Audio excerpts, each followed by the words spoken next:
Astol, leader des engrais foliaires et des engrais granulés ici au Sénégal, Agropharm, distributeur de produits phytosanitaires, vous offre votre émission Warwi.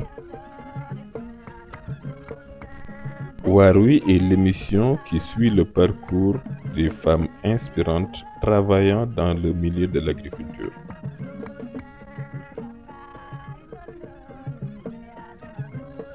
Dans cette série, nous allons suivre Maimouna Sow dans sa campagne de culture d'oignons. Bandiraɓe Seydou Fitankoɓe mi salmini on. Min joɓi on Mohamed. Na nga def. Ça va. ñëwoon nañ fi gis nga am ay jafe-jafe boote bee ci ginnaaw lan am loo ci tuddoon lan nga yaakaaroon ni moo indi problème boobu.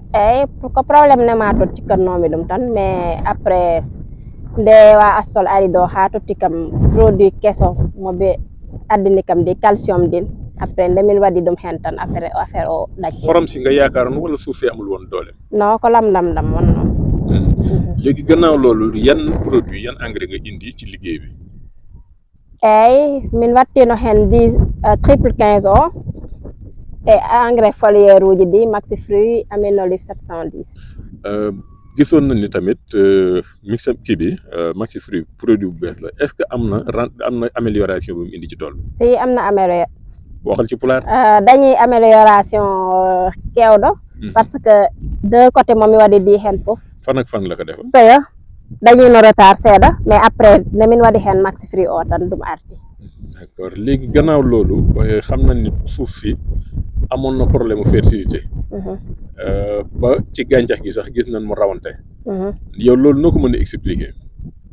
voilà leydi ndi desno tampude seeɗa en plus fumier momin fotno o hen wadde adana ɗum lelno arde ɗum tahi wayni.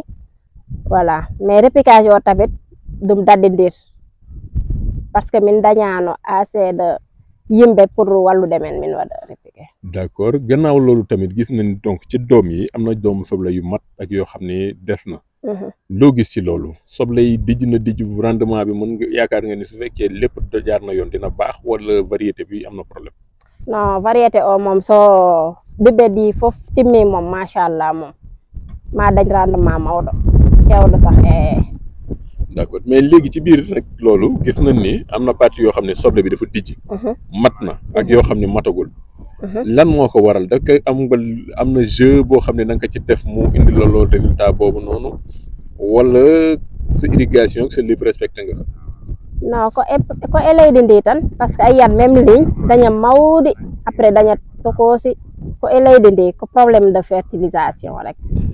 kon léegi fumier bi tey lu nga ko indi ba lépp demee noonu wala lan moo doon problème bi. non fumier o moom yaawaano arde parce que du manque no seeɗa début o.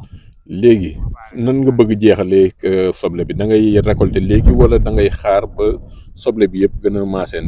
eyi somi dañi soddo ɗum min itta somin dañani moom min continue haɗum hande pari foof inchallah. kon nga yaakaar ni ci ñaata temps encore la ñuy xaar pour soble bi mat.